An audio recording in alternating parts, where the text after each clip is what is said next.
I'm Lori Mukoyama, and you're listening to Sweet Success.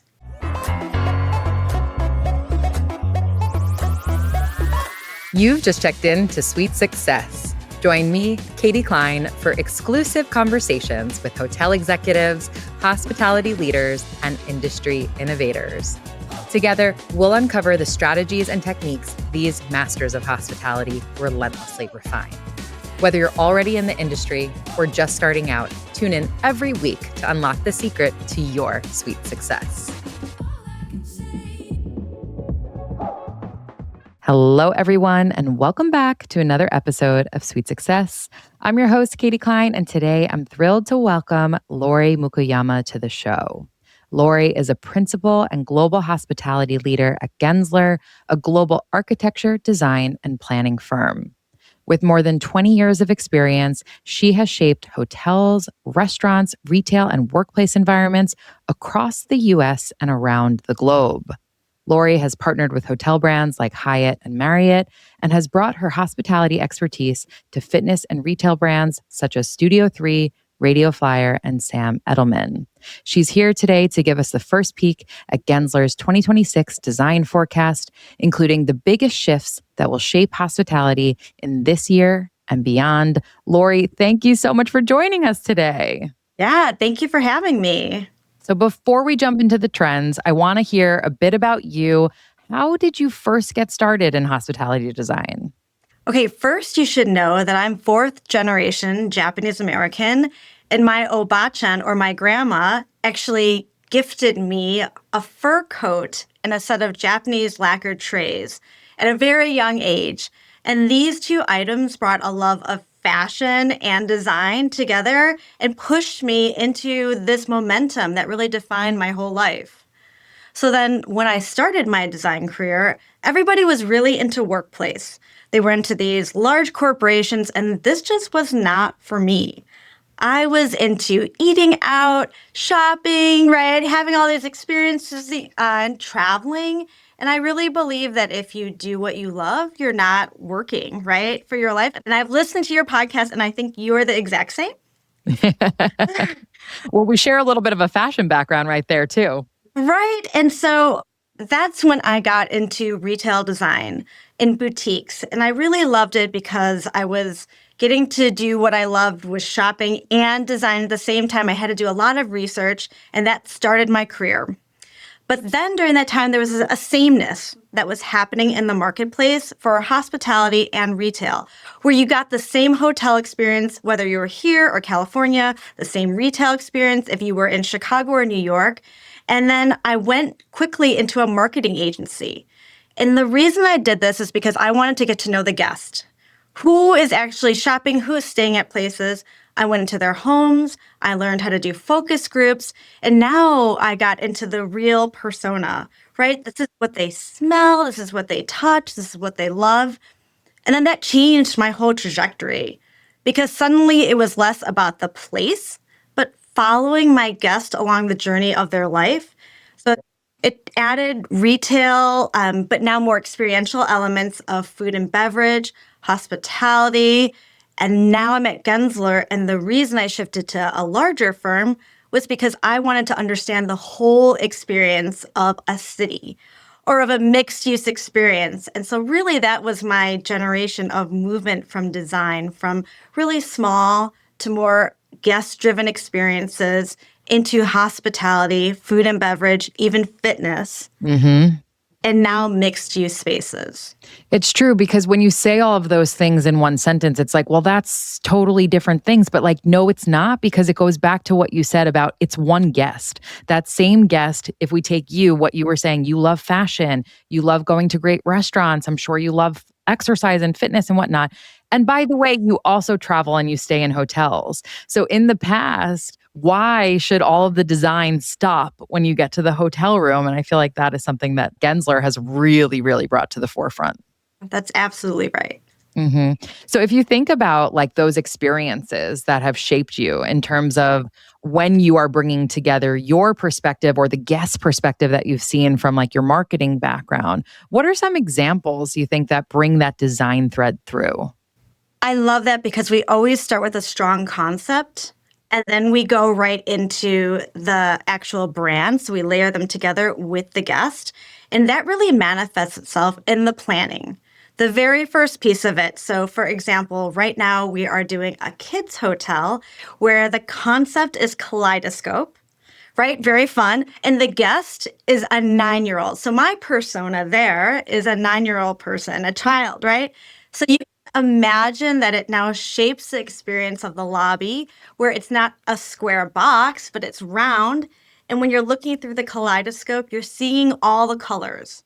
And when you transition, instead of being a corridor to the elevators, right, which is typical, you're going through a series of colorful arches with lighting so that you're transferring that experience throughout the space from the entry all the way through the right to the elevator. So it really does change how you create spaces and carve out experiences when you think of it from the concept to the guest to the physical manifestation of a place.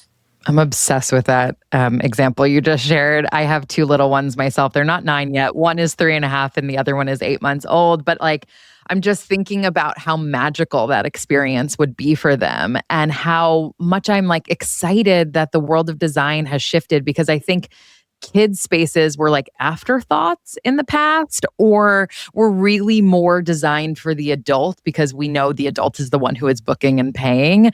But we also know that if there is an experience that my kids are going to love, I'm going to actually pay more money for that in the long run. We also did, speaking of kids, we did a hotel where the guest was the puppy or the dog. And so your loyalty number was tied to your pet versus it just being tied to yourself. And think of what that gift store was like, where you could have some dog tags, right? Or the rooms had space for the doggy bowl or the doggy bed. And the pillows and the artwork were all people that work there, their animals. So I really do love that knowing who the guest is sometimes influences a space and creates a little more personality than you would typically get. You know what else I like about what you're saying too is especially kids and especially pets. A lot of times in hotels and also in short-term rentals, they are seen as maybe a bit more of a nuisance or an inconvenience or there's an upcharge for them, right? Like you have to pay extra for the pack and play to be in your room or pay the extra pet fee or something. And obviously children, but also obviously pets to any of us who have ever owned a pet, they are part of the family. And so, what are you saying to us about how welcome we are with children and with pets in those types of scenarios versus the ones that you just gave? Again, I could see like a pet owner being like, yes, I'm going to go stay there because it sounds like it's actually beautifully designed. But also, my dog is not the afterthought anymore. That is absolutely right. And fun fact, this year I have kids too, and I didn't do a holiday card for the kids, but I did do a photo shoot for my dog. I was just talking to someone the other day who doesn't have kids but has a dog, and he was drawing that parallel. And he was doing that thing that people without children but with dogs do, where they're like, it's kind of the same, but I know it's different. I know it's different. And I'm like, Is it? honestly, it's not. Like, I had a dog for 10 years. He was my first baby. I have two children who, of course, I adore, and I think the world revolves around them. But that dog was equally a part of my family as my children are. Yes. Love that. Anyway, we digress. I also want to talk to you about technology because I imagine, like you're saying, you're really putting that guest at the forefront of how you're designing or how you're approaching design. But for us human guests, and especially us adult guests, we often have devices glued to us at all times. So how has that shaped how you approach design? Katie, you know I have mine right here, and I'm sure you do too. So it's so interesting because research is showing us that Gen Zs don't see a difference between the physical world and the world that's actually virtual. So what does that mean now? That means that we're designing hotels in our spaces in two ways. One for how we're actually living in them and walking through them. And another way is just how we're going to be sharing it back to the world, right? It's a different view. And where it used to be us writing or explaining it, now it's through video, it's through music. You've got all these other tangible items that are crafting our stories. And we're now designing spaces to look at it in a different way. For example, let's say a restaurant bar. We used to do it where the countertop would be a very durable, clean surface because you might spill or have wine.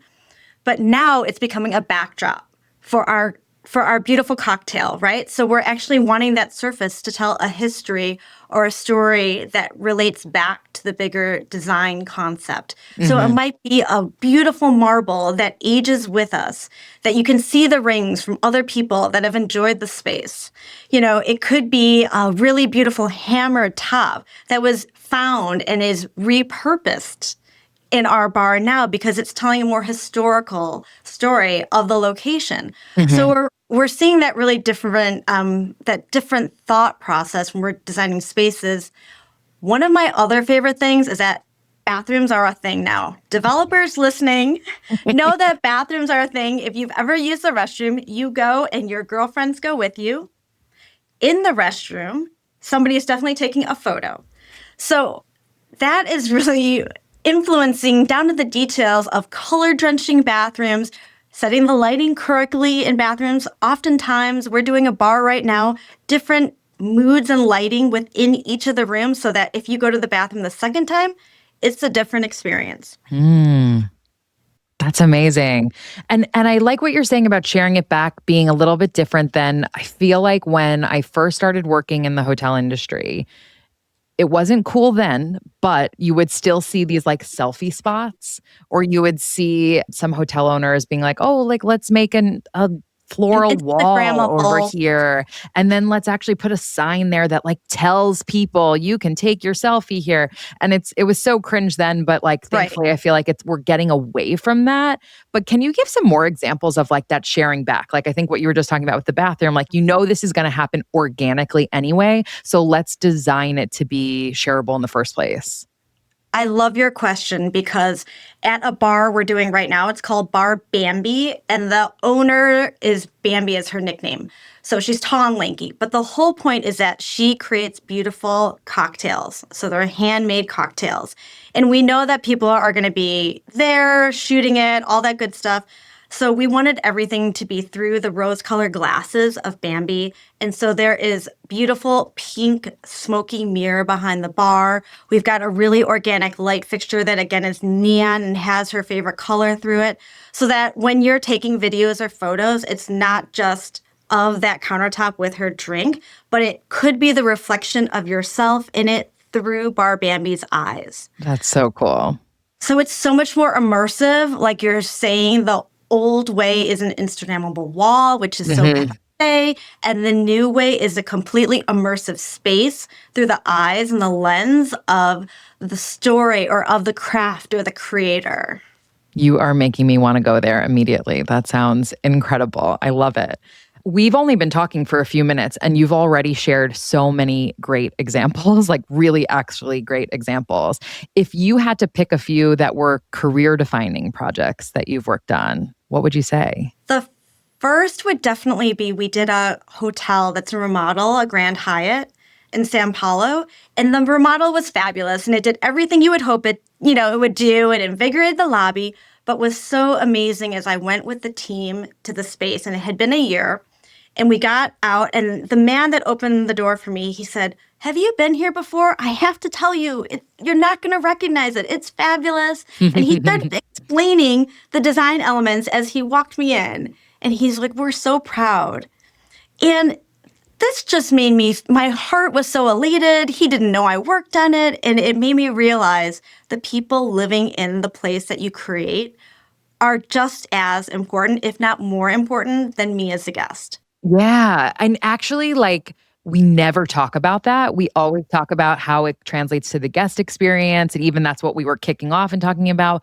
But wow, like, what an amazing shift. And actually, I just felt that recently too. I was in a really beautiful office environment. And I said to the person that I was visiting there, I said, this is a nice place to come to work every day. So you're right. Like, as much as you're designing for the guests, you're equally designing for the associates. Absolutely. And that was honestly like a light bulb went off in my head. Yeah. Wow. I really like that reframe. That's fantastic. Can I share one more with you? Please. Yeah. I mean, Okay. I'm sure it was like hard to choose one. You can share as many as you want. I'm born and raised in Chicago. So if you know Chicago, you know that there's the Cubs on the north side. Hmm. My dad is a huge Cubs fan and wears all the gear at all the games. So I grew up going to see the Cubs. And recently we had the opportunity to design a bar that was actually attached to the Cubs stadium. So we or the Cubs baseball field. Sorry, I have to fix it. Um, but we were able to design a space that really took the Cubs to another level because it's with DraftKings. And it's a bar and it's a two-story space. It has the largest indoor curved screen in all of the Midwest. And it took the same principles from what made the Cubs so special and their fan base. And it brought it outside, but still attached to their building. And it was so wonderful because it took a little bit of my growing up and my passion and my love with my dad and that energy to a new space inside that's iconic and all about Chicago. And it just made me so happy. And that is such proof of how important design is everywhere now. Like you were saying earlier about you saw it in certain spaces, but you didn't see it in hotels yet. Sports in general, you would think like, oh, it's like plastic cup and like a cheap beer, right? We all know it's not cheap actually financially, but you know what I'm saying. And actually even that is changing. We're seeing the F&B outlets elevate. We're seeing craft beers be offered, cocktails be offered, etc. So why shouldn't the spaces be equally beautiful in their design? And that is like how cool to get to work on that project for you specifically. It was really meaningful. And, when you're actually watching a game, you don't want any bad seats. And we had to apply the same thinking inside the bar. So we have stadium seating, we have two levels, you can see down, the rails are all glass and transparent. And yet we added in some comfort of some leather loungers that hug you, the great green color that's actually at the Cubs Stadium, and you'll see infused in the space. And then even the lights that are iconic there, we placed in the ceiling. So it was a really nice tie of the guest coming in, the tie to the culture of the Cubs, and then a little bit of fun too.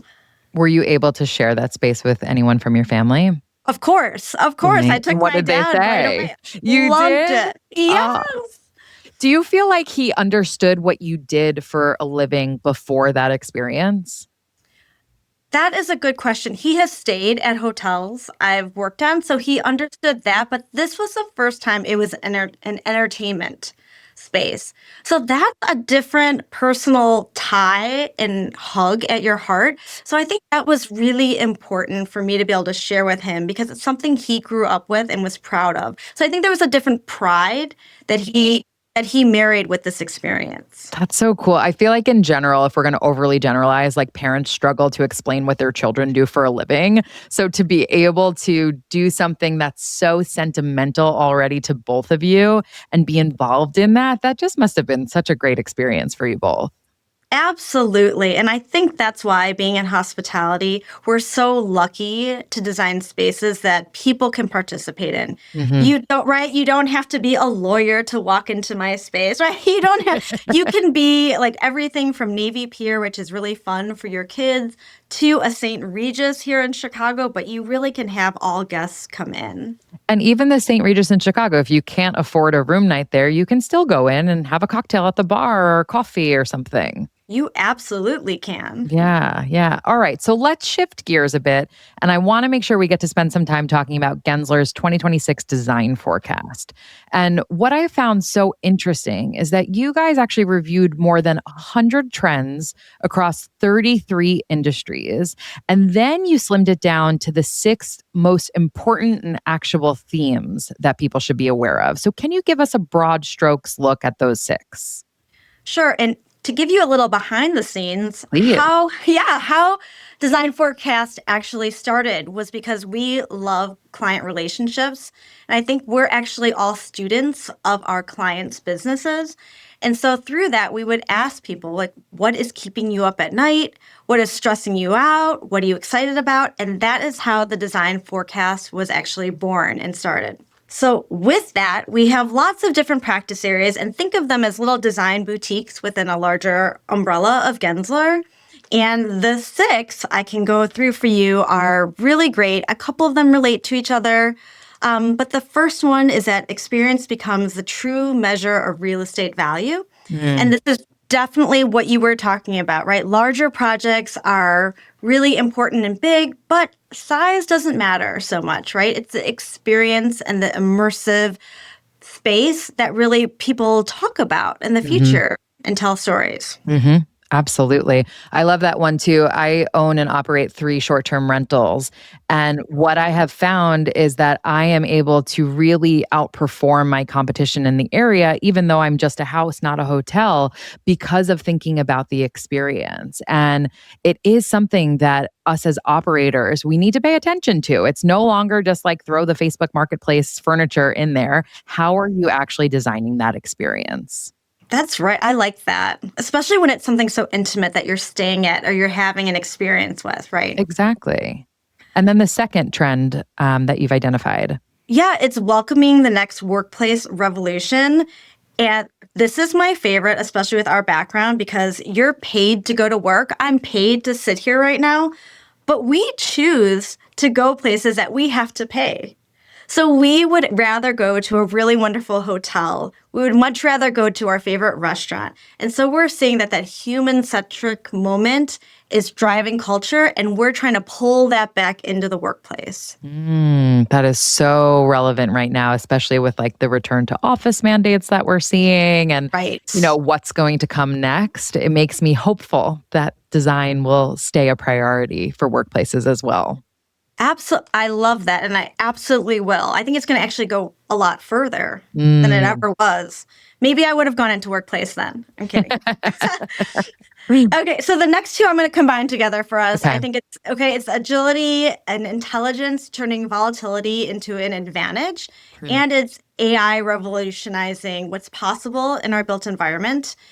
And this, I believe, is really about creating fast feasibility studies, really helping our developers and partner with them. So one of the things that we hear that they're losing sleep on is it hard to get money now? How can we get quick studies out there? And we're able to, for example, to take something like AI with our own thing called G blocks, which is a building blocks piece, so that we can do quick feasibility studies for our developers, whether it is a mixed use master plan, which should go into a city, or it's to a hotel. How many rooms can I fit on a floor and what mix would I like to have here? Pulling in AI to say, in this market, these are the kind of rooms that will do the best. Hmm. Or it could be a workplace situation where I have a floor plan. How many desks can I have in? But then also thinking about sustainability, and people want some great light coming in. So we should have these kind of desks near the window and the glass. And let's say move the offices inward. So I think that's how we're pulling fast thinking together with AI to create something that's really wonderful for our developer friends and our communities so that we can help them move forward quickly or say, no, it's not the right fit for me. Right. Oh, I love examples of how we can use AI in our industry that isn't we're replacing humans because I think we all know like that doesn't really work to a certain extent. But what you're saying is you just shorten that decision time period for that developer significantly by being able to move that quickly with AI. Yes, and we want to be great design partners for our developers. And if that means that we are developing some software that can help assist them in that process, we also want to do that. We want to help facilitate that process. Absolutely. Okay, moving on to number 5. Moving on, new users for existing space types shape a changing urban footprint. And here we're really focused on adaptive reuse and how we can take that to the next level. So it's not just one for one. For example, we did the old post office here in Chicago, and it was a dud of a building. And it was terrible because it was so large. And when you entered the city from the expressway, you would see it. And Mm. it's not just about making it another one for one space, but on the ground level, it becomes a transportation zone and food and beverage for everybody. And then on the second floor, it's conferences and areas for a great workout space, by the way, boxing ring. And on the rooftop, it has like 3 acres of amazing facilities of a basketball court, tennis rackets, like places, gardens that you can just meander. And then in between that is workplace. So as we're seeing adaptive reuse really help our city and keep the culture alive, we're also seeing amazing tax incentives for our developer friends again. And did you know that new buildings actually take 10% longer to come out of the ground and build? So there's also a time saving there, which we love marries with our cultural currency and our storytelling from a local perspective. Absolutely. Like being able to maintain the history and then design into it, like you were giving examples with the bars earlier of like how you were thinking about those versus just, let's just use the basic white countertop that we know we can clean up early. It's actually going to be such a richer experience once you're done with it than if you had just said, let's knock it down and build something new. Exactly. Which is really going right into the last one, which is future proof or fail. And I think that is about our sustainability goals and just trying to be zero carbon emissions by 2030, just being really thoughtful through all the materials we're using. And I think that is a future trend that I hope keeps permeating our industry as we keep moving forward. Me too. Absolutely. I mean, I don't think sustainability or the discussion of it is going anywhere, but we want to see it being actioned as much as we are talking about it, right? I agree. And we are talking a lot. I hear lots of panels, but again, like you're saying, taking that to the next level, we actually have something called GPS, which are our products. And our library, I would love to have you here, is actually a block long. Wow. And in Chicago, a block long is not heels walking. It is cute sneakers. So to think of how many materials we have in our library, they all have to pass a sniff test, I'm just going to call it, with our sustainability standards to live in our library. And that is one way that we're helping the industry. And we actually have a lot of products coming in now that they're saying, we know we can't go on your shelves unless we're being a little bit more thoughtful and sustainable. Wow, I am obsessed with this. I just got a new pair of cute sneakers. So I am going to take you up on this and we are definitely going to walk that block together. That sounds incredible. And I know within this report, you also noted that hospitality is really starting to become the blueprint for almost every kind of experience, from workplaces, as we were talking about, wellness centers, aviation, entertainment districts. And within there, you guys are talking about four big shifts in our industry that are going to shape hospitality, not only this year in 2026, but beyond. So let's talk about those, about the hospitality shifts specifically. Great. That's so exciting. We're definitely seeing hyper-personalization where guests can create their own experiences being a huge piece moving forward. And where it used to be just in small items like your name on the TV when you walk in, it's changing because in Latin America, we're seeing especially people slowing down when they're going on a holiday. So it's through nature, through culture, through craft, through human moments that we're changing our story. And it's not always about what's built anymore. It's about finding your own adventure when you're at this space or at this place. So to explain it a little further, I could say that we did the Ritz-Carlton Reserve, and here the land was our client. So we were designing around the canopy of trees and the root systems, and that's how we actually placed our buildings and our spaces. And I think that's so different because we're actually watching how monkeys go through the trees to make sure that we were being thoughtful. But what that also did was have us design spaces with open ventilation, where it was indoor, outdoor, carved wood, all that good stuff that you would think would happen locally. But what it did for you as a guest is that you were encouraged to meander and to experience spaces both in and out without air conditioning often so that you could choose your own adventure. And I believe that that intimacy and that scale is what's going to be moving us forward in the future. That is such a change from like you said, initials on slippers or something like that. Like I think that like That kind of personalization is getting a bit of an eye roll now, but you are even personalizing, like you said, to the canopy of trees, to the root system. Like you're personalizing to the land as much as then it will become personalized to the guest. And it's less about, again, it's not like, here's a selfie spot, take your selfie here. It's not like, here's your personalization, we've put your name on everything. It's like you are now in the driver's seat as the guest to personalize, to walk, to see what entices you while you're actually here, to actually travel again. That's exactly right, because you are making your own adventure and it's going to be different than mine, which is going to be different than the person next to me. And that is so unique and flavorful. That's so rich in experience. You're also kind of talking about that it can't be pre-planned in a way. It needs to just happen organically. And that is where the personalization comes in. It's those moments of, we were going to go to dinner here, but we just met these people by the pool and they told us about this place. And now we're going over there. And actually, we ended up having the best night of our life. That is right. In fact, a monkey did jump down for me, which changed my trajectory completely too. Oh my gosh, that is, talk about being immersed. Right? Yes. Okay, amazing. Anything more on that one about hyper-personalized details? No, I think we could talk a little bit about offline as a new luxury. So I spoke to our regional leaders of hospitality yesterday, and I asked them, knowing that we were going to talk about this, I said, "Oh, what's your favorite hotel right now? What are you excited about?" And everybody had an experience that went with the hotel. It wasn't the hotel anymore. So one person said, I love going to a hotel at a ski park where it's in and out and they really cater to my needs and have a great warm drink at the end of the night. Versus another woman who had a 9-year-old and she said, no, theme parks are where it's at right now. And I want to have the adventure of my life with my child.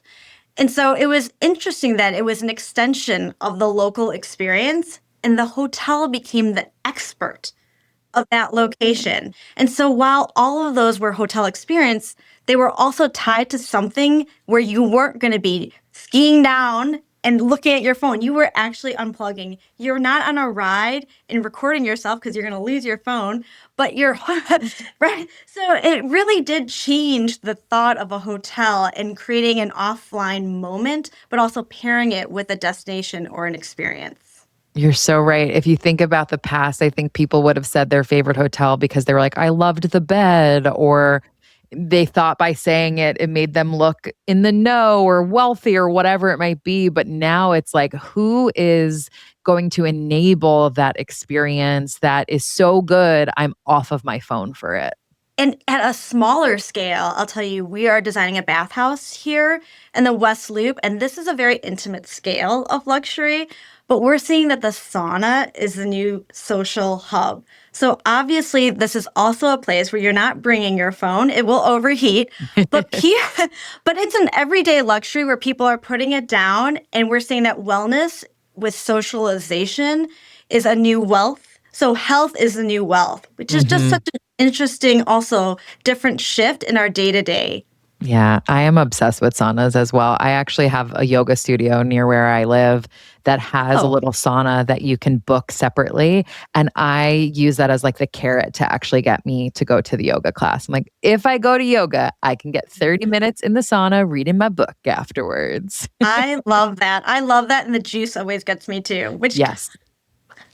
We need the rewards. We need the rewards. we do. We do. And I think that one then ties really nicely onto the next one, which is hospitality is a platform for wellness and for personal growth.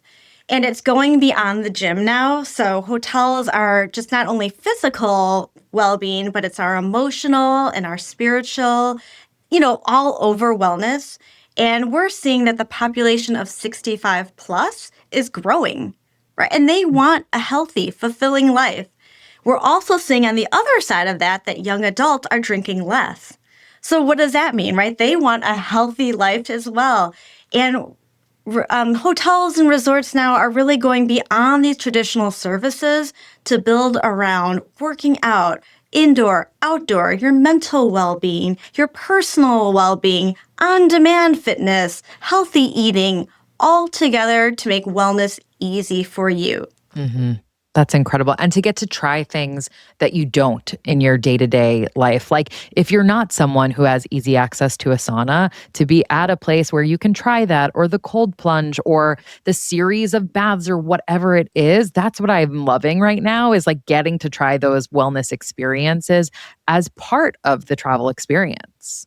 Katie, you bring up such a good point because exercising is not just your body, but it's also your mind. Mhm. So when we did Surf Simply, we actually designed a space where you could go and learn how to surf in a safe environment. So I wouldn't need to actually get my own, like do the research and find out who I should talk to. There are actually beautiful pools that you go to and learn how to surf. And you're right, all the spaces were designed to be open, encouraging for learning, as well as everything else, the good eating, the monitoring. But exercising my strength of being to actually try something new and be a little fearless is a different type of fitness. Yeah, and that's probably the one that gets neglected the most. You're right. I You love know, that. it's true. I was doing something the other day that was like really, really hard for me. And it made me want to like scream and like have a toddler temper tantrum like my daughter would. And I thought to myself, wow, we really don't put ourselves in very uncomfortable places after a certain age. Like, of course, there's occasional things, or like if you're going to go try a big ski mountain or something like that. But it's like, how can we almost encapsulate that within wellness because it is good for ourselves to actually get out of our comfort zone from time to time. Absolutely. Okay, and so the last one is that hospitality becomes the next frontier for lifestyle brands. And I love that hospitality is a new connective tissue between everything, right? From travel to brands to how we live. And we're seeing, like we just talked about, the wellness brands really taking over, luxury fashion houses. So if I feel like I am really brand loyal, I would love to stay at their hotel. Hmm. Branded residences that you talked about, even some luxury cruises are happening. And then the sports piece of it, right? Sports districts are evolving into these hospitality destinations. And the neighborhoods and the mixed use environments are really going beyond the stadiums and the fanfare to become something so unique and different. So, hospitality really is this frontier for our lifestyle. Are you guys working on any of those specifically? Obviously, you talked about that incredible example with the Cubs, but when we think about fashion houses or influencers or something getting into this space, do you have any examples of those that you could share? I would say it's a little bit at a different scale. So we did the Rara Room, which is in the Phoenix Suns arena, which is really great. And it's a speakeasy, and you can only go to it if you're in the know. But it's definitely interesting that experience of having that nightlife with potentially some of the players is there, and it changes your whole mind of your thinking from an arena to actually going through a bubblegum room into a really extravagant space and back out through the candy. So it is really unique and it's different as a connective tissue in a That's space. so cool. And goes back to what we were saying earlier about like the stadiums of yesteryear are like so far and away gone that you're having experiences like that being created now. Right. It's so different. Or in Atlanta, we designed a hotel called Versignia, and it's right next to the Mercedes-Benz Stadium. So again, it's changing it from just being, okay, you're sports and I'm a hotel. We actually created a front porch area that's open to the public and the community because the area is still up and coming. But it's trying to become that connective tissue between the two and really playing off that sports mentality, but bringing everybody in the community in together to have one fabulous moment, right? And that can live on day to day. It doesn't just have to be at that time the game is on. If you think about those four shifts that you just identified and your projects that you're working on for 2026, what's one that you're really excited about for this year? I have to say, I'm really excited about what's happening in Brazil right now. I think it's just one of the most exciting places because it's combining the things that we're doing with work. You're still working, you're going there often, but people are wanting to go to places outside of a busy city to have conferences. And I love the idea that we're still bringing people together in a location that it'll get them out of their typical day to day. But yet, we're able to tell a really unique story of the culture and the place where they maybe wouldn't always go to, and that we're giving them a safe area too. So maybe you wouldn't go to everywhere in Rio. We're designing a hotel in Rio right now. But within our space, you are able to have that freedom and have a little bit of fun at the same time. So I'm really excited about Rio right now. Anyone can come with me. Pack your bags. I'm bringing my cute sneakers and we're going to do the library walk and then we're off to Brazil. Something that is also interesting is that since I am at Gensler, I think the other sectors are influencing what we're doing within hospitality. So it's a little bit of a reverse shift. While we are giving them, they are giving to us. So, for example, we are seeing a huge push for curating the best of retail in our hotels. And we're able to lean on our retail friends and knowledge to be able to tell us this is the right kind of lighting. This is how you do the best shelves. This is what will attract people. This is, we're designing all these boutiques. Now let's bring that into your hotel space. Or even restaurants. We're seeing that, of course, with restaurants, and where in the yesteryears, we used to just say, this is a Michelin star restaurant, close the doors, right? But it's adjacent to our space. We're now seeing that move into lobbies. So we're designing one space where we actually have the lobby bar go from the best matcha lattes in the morning. And then at night transfer, we bring in the musicians. They come in and play, and we bring in the best sushi, right, chef at night. And then there are no walls. Everything is open. And so we're seeing that restaurants are changing the way we're thinking about how we're doing this in lobbies and our food experience. And the final one I have to add is work. And the biggest thing is, even right now, I'm looking at your background, I'm seeing your plants is very thoughtful and very curated. And how we're designing guest rooms is changing because we're working from home or we're thinking about what you're going to see behind me. And we've actually gone away from the typical desk with the chair because we don't want the background to be our bed anymore. And we're seeing beautiful, comfortable chaises or banquettes that have a nice perch table, lots of power, lots of outlets. And we're seeing that change in our guest rooms. So I really appreciate that work is also infusing into our hospitality and our lifestyle work.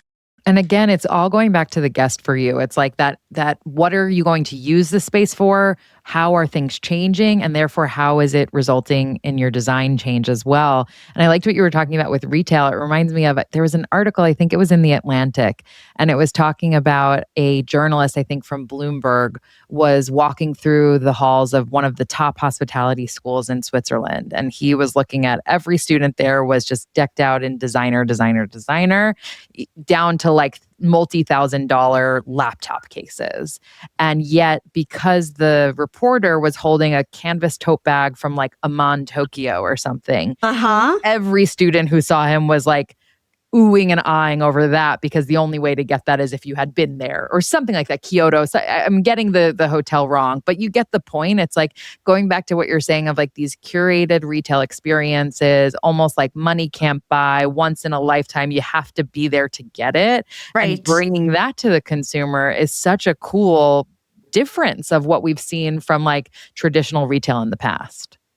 Okay, I love what you're saying because it happened to me yesterday where we were creating a retail space in a hotel, and the owner said to me, I don't want to get my toothpaste and my toothbrush from this store. I want to get the best gift for my wife to bring home because I don't have time to go search it out and hunt for it, right? I want you to bring me the best of almost like a museum or a curated collection.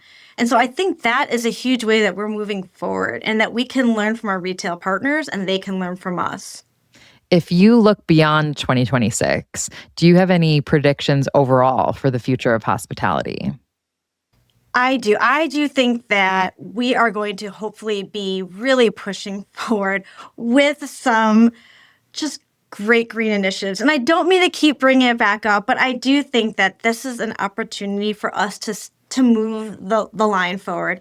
And, most of our travelers, I think it's 8 out of 10 people now, are looking for a space that's telling a better story, a resilient story. And I think that if we could just have that as part of our DNA, it's not just what it looks like or feels like, but the deeper story behind it and how we're going to grow with our cities and with our places and spaces will be much more meaningful. Hmm.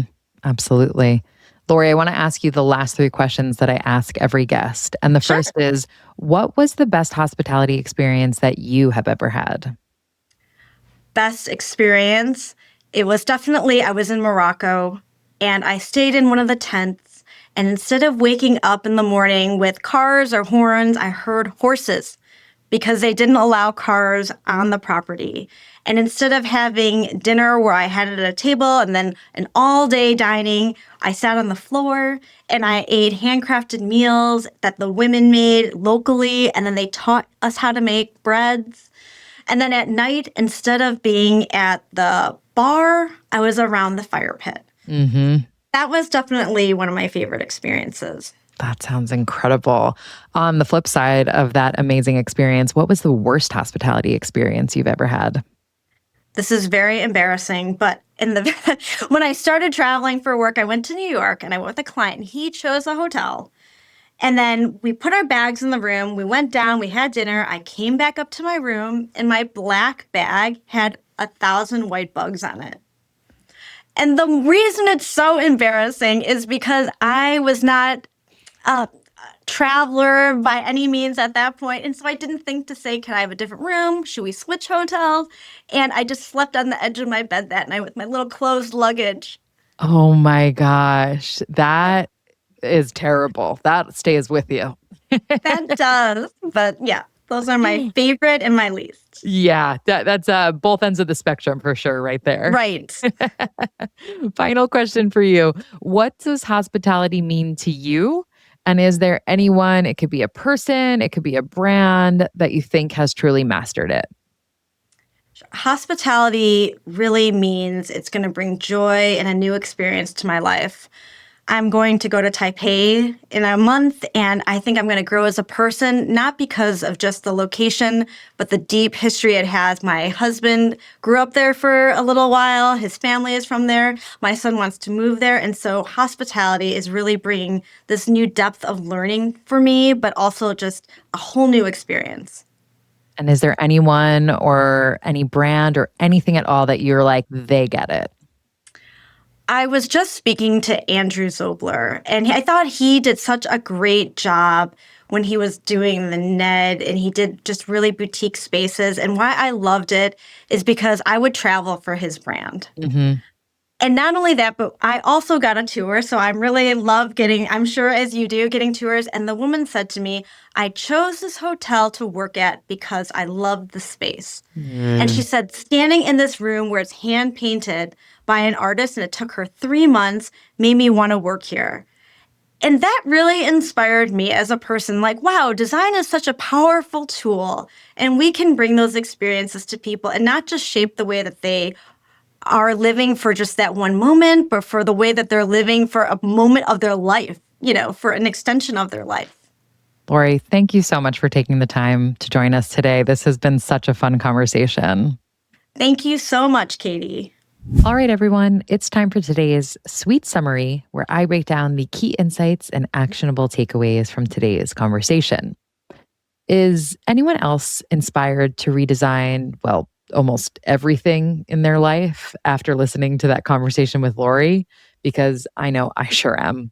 She has this incredible way of painting visuals with her words.